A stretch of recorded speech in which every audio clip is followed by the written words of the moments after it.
Hello, good morning, welcome back to Chumki's adventure. সকাল সকাল ready হয়ে গেছি, যাব আজকে বাবাধাম মানে দেওঘর। চলো তাহলে তোমরাও আমার সাথে, রাস্তায় যেতে যেতে কথা বলি। বেরিয়ে পড়েছি, এবার গাড়ি রেডি হচ্ছে, শুধু স্টার্ট দেওয়ার দেরি। এখন আমাদের ব্রেকফাস্ট হয়নি, রাস্তাতেই কোন ব্রেকফাস্ট পয়েন্টে দাঁড়াবো একবার। চলো সঙ্গে চলো।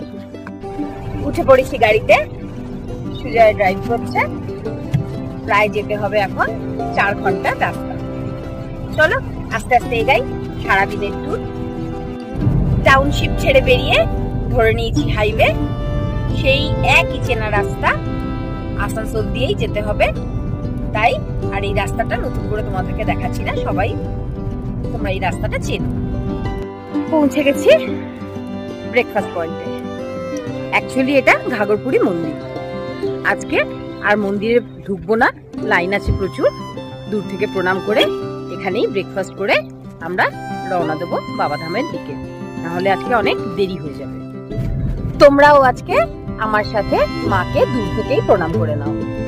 ক্ষমা চেয়ে নিলাম মায়ের কাছে, মনে মনে বললাম আবার খুব তাড়াতাড়ি আসবো তোমার চরণে পুজো দিতে। এটাই আমাদের খুব ফেভারিট ব্রেকফাস্ট পয়েন্ট ঘাগরপুরি মন্দিরের। যতবারই আসি পুজো দিয়ে এখানেই আমরা ব্রেকফাস্ট করি। খুব ফ্রেশ খাবার দাবার, আর কোয়ালিটিটাও অন্য দোকানের থেকে একটু বেটার। ব্রেকফাস্টে নিয়েছিলাম 1 প্লেট করে কচুরি, 1টা করে গরম বেগুনি আর জিলেপি। সবকটাই আমাদের খুব ফেভারিট, 3টেই না খেলে যেন ব্রেকফাস্টটা সম্পূর্ণ হয় না। ঘাগরপুরি মন্দিরের মেন অ্যাট্রাকশন হলো এই চায়ের দোকান। প্রত্যেক সানডে তো বটেই, প্রায়ই আমরা দুর্গাপুর থেকে ঘুরতে ঘুরতে চলে আসি আসানসোলের ঘাগরপুরিতে এই দোকানের চা খেতে। ভীষণ টেস্টি চা। যারা তোমরা লোকাল, একবার ঘাগরপুরি মন্দিরে পুজো দিতে এলে অবশ্যই ট্রাই করো এই দোকানের চা। এই দোকান থেকেই নিয়ে নিলাম চিলড ওয়াটারের বটল, কিছু less, chocolate, lassi, cold drinks. রাস্তা অনেকটা, টুকটুক করে খেতে খেতে যেতে হবে। পৌঁছে গেছি রুনাকুড়া ঘাট। এটা বাংলা আর ঝাড়খণ্ডের বর্ডার। বেরোচ্ছি বাংলার চেকপোস্ট। বাংলা ছেড়ে এবার এন্ট্রি নেব ঝাড়খণ্ডে। বেরোচ্ছি রুনাকুড়া ঘাট ব্রিজটা।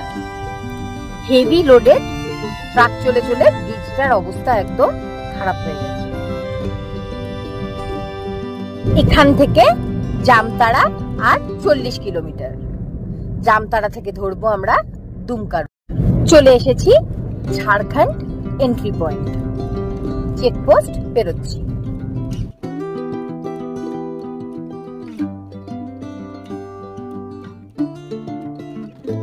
দাঁড়ালাম একটু ফটোশুট করতে। ভীষণ সুন্দর লাগে আমার এই রাস্তাটা। যতবারই আসি একবার করে দুজনে মিলে দাঁড়াই এখানটা।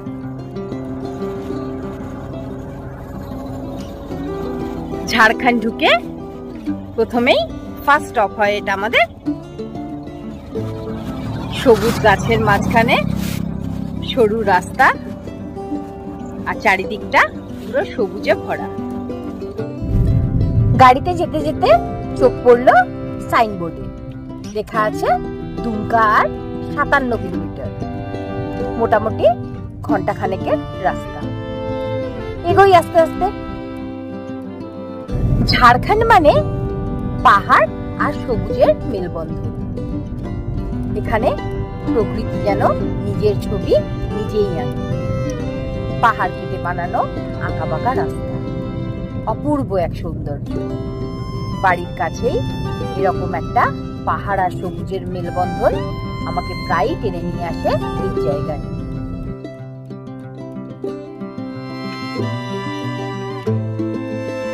পেরিয়ে এসেছি অনেকটা পথ, দুমকা আর মাত্র 15 কিলোমিটার।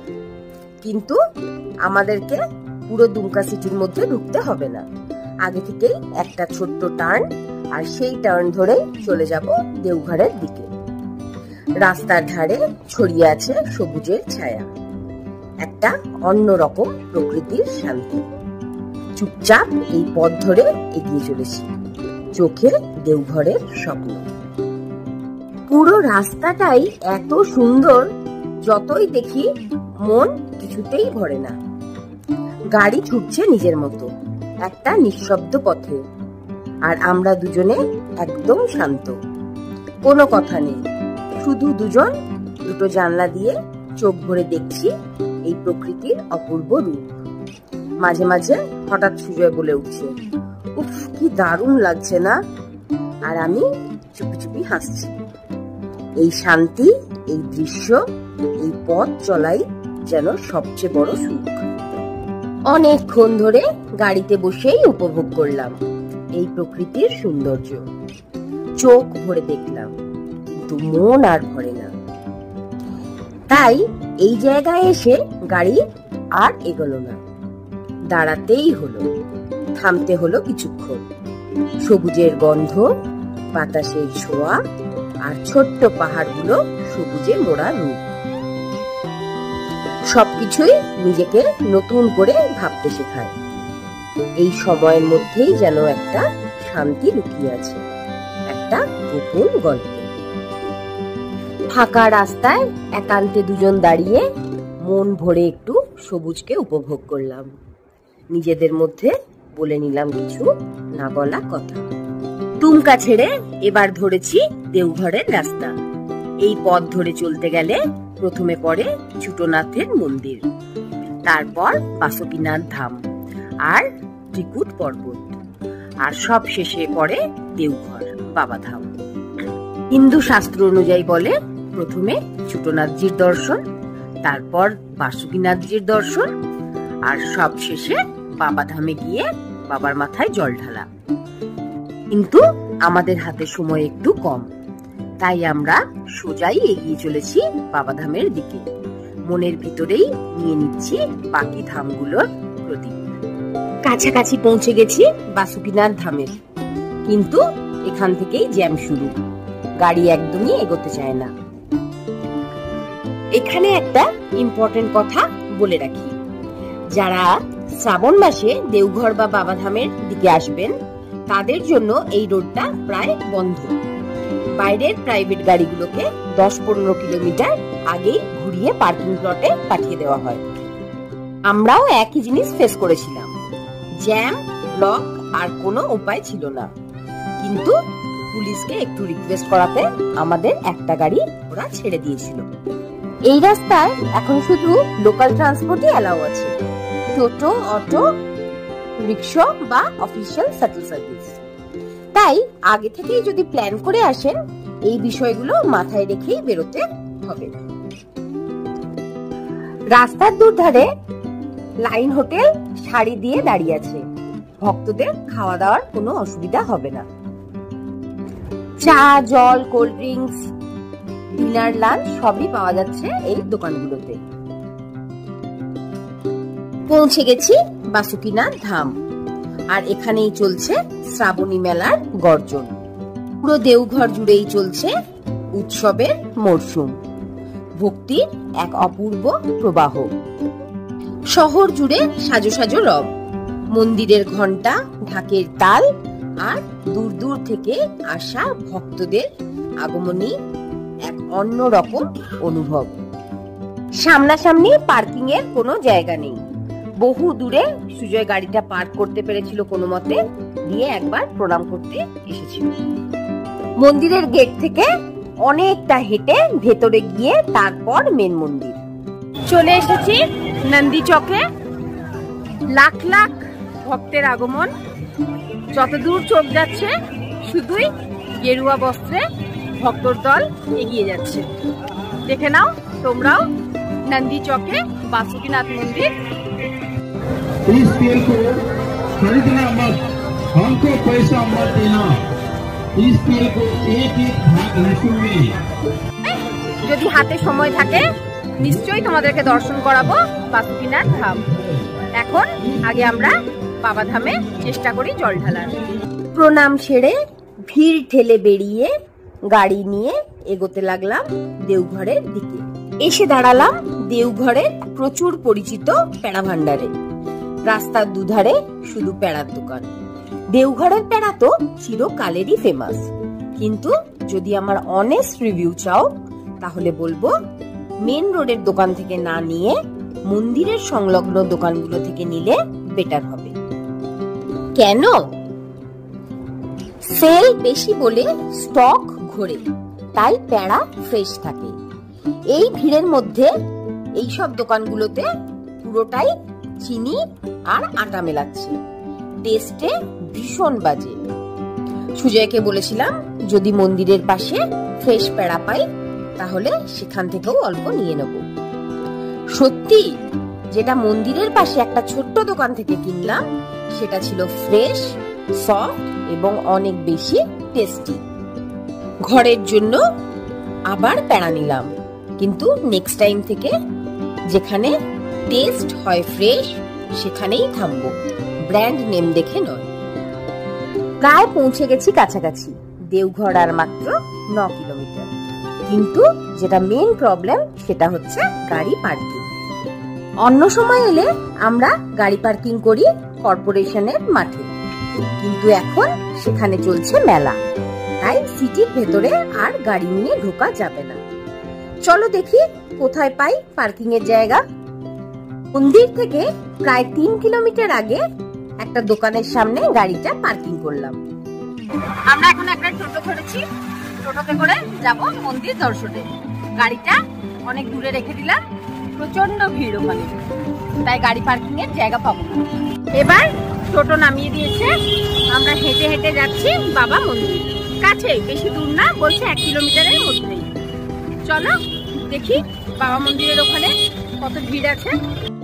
এটাই মেন মন্দির চক, এখান থেকেই যাওয়ার রাস্তা বাবার দরবারে।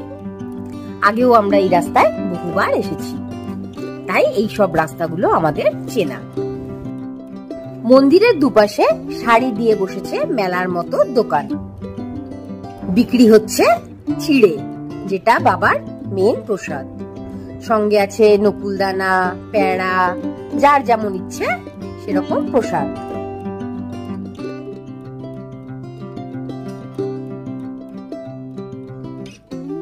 ফাইনালি এই শ্রাবণ মাসে আবার পৌঁছে গেছি বৈদ্যনাথ ধাম। নিজেকে খুব ব্লেসড মনে হচ্ছে বাবার চরণে এসে। এই ভিড় ঠেলে ঢুকলাম ভেতরে।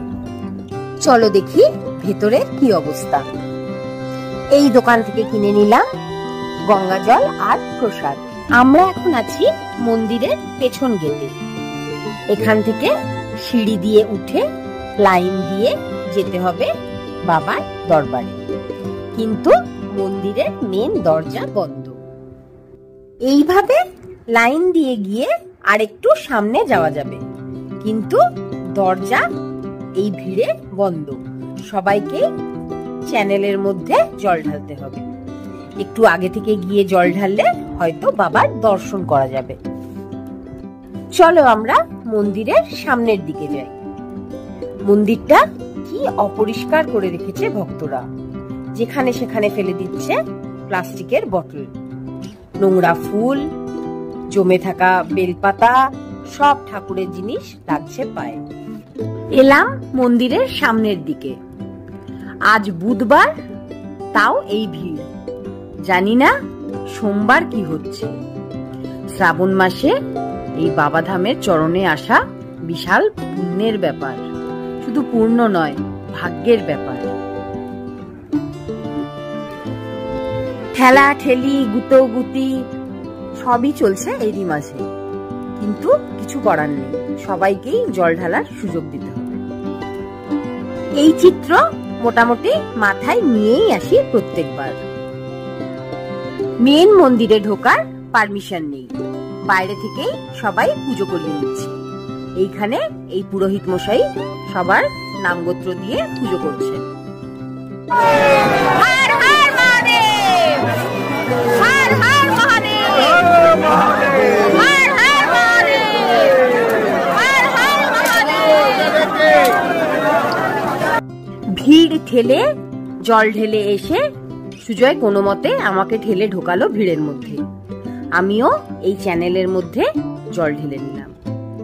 জানি মন শুদ্ধ থাকলেই সব শুদ্ধ। বাবার চরণে আসতে পেরেছি, এটাই তো বড় ব্যাপার। বাবার মাথায় ডাইরেক্ট জল ঢালতে পারলাম না ঠিক কথাই, কিন্তু এই চ্যানেলের মধ্যে জল ঢেলে মনের মনস্কামনা বাবাকে জানিয়ে দিলাম। স্ক্রিনেই লাইভ পুজো চলছে বাবার। এখানেই বাবাকে মন ভরে প্রাণ ভরে দেখলাম, মনস্কামনা জানালাম বাবার চরণে। মেইন দরজা বন্ধ, সুতরাং ভেতরে ঢুকে সোজাসুজি বাবার মাথায় জল ঢালা সম্ভব নয়। তাই সরকার থেকে সুন্দর ব্যবস্থা করেছে এই চ্যানেলের। ভিড় এড়ানোর এটা একটা ভালো উপায়। আমরাও আর বেশি কষ্ট না করে এই চ্যানেলের মধ্যেই জল দিয়ে নিজেদের জলকে নিবেদন করলাম বাবার চরণে। চলো আর একবার মন্দিরটা তোমাদের তাড়াতাড়ি ঘুরে দেখিয়ে নিই। আর একবার তোমরা ভার্চুয়াল প্রণাম করে নাও বাবাকে। দীপ জ্বালিয়ে কর্পূরের আরতি করে নাম জপ করে মন্ত্র উচ্চারণ করে মন থেকে ভক্তি ভরে করে নিলাম বাবার পুজো। এরপর পুজো সেরে এখান থেকে বেরোবো। পুজো সারতে অনেক দেরি হয়ে গেছে, প্রায় দুপুর 2টো। ফিরতেও হবে দুর্গাপুর। পুজো দিয়ে বেরিয়ে এসেই মেন রোডে চোখে পড়লো একটা লিট্টির ঠেলা। দাঁড়িয়ে পড়লাম দুজনেই। আজকের লাঞ্চ লিট্টি চোখারই সাথে। এই লিট্টি চোখার দোকানটা অঙ্কিত মেডিকেলের সামনে মেন মন্দির চকে। লিট্টির টেস্ট বেশ ভালো। সাময়িক রোদে গরমে খিদে মেটানোর জন্য বেশ ভালো। নিয়েছিলাম দুজনে 2 প্লেট লিট্টি। টোটোটা প্রথমেই রিজার্ভ করে নিয়েছিলাম, তাই টোটো খুঁজতে আর লেট হয়নি। একবারে সেই দোকানের সামনে পৌঁছে গাড়ি নিয়ে রওনা হলাম দুর্গাপুরের দিকে। মনে মনে ইচ্ছে ছিল পুজো দিয়ে ফেরার পথে বাসুকিনাথ দর্শন করে শ্রাবণী মেলায় একটু দাঁড়িয়ে তারপর ধরবো দুর্গাপুরের পথ। কিন্তু পড়লাম বিশাল ফ্যাসাদে। পুরোটাই সিঙ্গেল ওয়ে। একদিক দিয়ে সিটিতে এন্ট্রি আর পুরো সিটি ঘুরিয়ে অন্য দিক দিয়ে এক্সিট। অনেক রিকোয়েস্ট করার পরও এবার আর কিছু হলো না। কি করা যাবে, প্রশাসনকে তো মেনে চলতেই হবে। তাই ধরলাম ঘোরানো রাস্তা, প্রায় 15 থেকে 20 কিলোমিটার এক্সট্রা ঘোরা। তবে গোড্ডা, হাঁসডিহা এই রাস্তাগুলো আমাদের খুব চেনা, কারণ এই রাস্তা দিয়েই আমরা সবসময় নর্থ বেঙ্গল যাই। তাই খুব একটা অসুবিধা হবে না। এসে দাঁড়ালাম গোড্ডা মোড়ে। অ্যাকচুয়ালি যারা বিহার, ভাগলপুর, পূর্ণিয়া এইসব সাইড থেকে দেওঘর আসবে তাদের জন্য এই গোড্ডা মোড় থেকে কাটিং করে যেতে হবে দেওঘর। তাদের জন্য এটা সোজা রাস্তা, কিন্তু আমাদের জন্য প্রায় অনেকটাই ঘোরা রাস্তা। গোড্ডা ঝাড়খণ্ডের একটা বড় জায়গা, খুব ফেমাস শনপাপড়ির জন্য। এখানকার ঘিয়ের শনপাপড়ি খুব ফেমাস। আমার মতে বলে বড় বড় ব্র্যান্ডেড শনপাপড়িকেও এই গোড্ডার ঘিয়ের শনপাপড়ি হার মানাবে। নিয়ে নিলাম বাড়ির জন্য শনপাপড়ি। এবার ফাইনালি এসে পৌঁছালাম দুমকার সেই টার্নিং, যেখান থেকে শুরু হবে আমাদের দুর্গাপুরের রাস্তা। চেনা পথ, আর কোনো দেরি নয়। হন হন করে গাড়ি ছুটতে লাগলো। টার্গেট হলো সন্ধে নামার আগেই চেষ্টা করব ঢুকে যেতে বেঙ্গল। দেখা যাক কতদূর পৌঁছাই। চোখ জোড়ানো সবুজ দেখতে দেখতে আবার এগিয়ে চলা। প্রায় বেজে গেছে সন্ধে 7:30। আসানসোল পেরিয়ে চাঁদা মোড়ের আগে একটা ধাবায় দাঁড়ালাম দুজনে একটু স্ন্যাক্স খেতে। নিলাম 1 প্লেট চাউমিন, একটা কোল্ড ড্রিঙ্কস আর 2 কাপ চা। পৌঁছে গেলাম দুর্গাপুর, আর কোনো চিন্তা নেই। এবার আস্তে ধীরে পৌঁছাই বাড়ি। খুব একটা লেট হয়নি, বাজছে মাত্র 9:30। চলো তাহলে আজকের ভিডিওটা এখানেই শেষ করি। কেমন লাগলো তোমাদের আজকের ভিডিওটা অবশ্যই জানিও। ভালো লাগলে একটা লাইক, শেয়ার, কমেন্ট করো।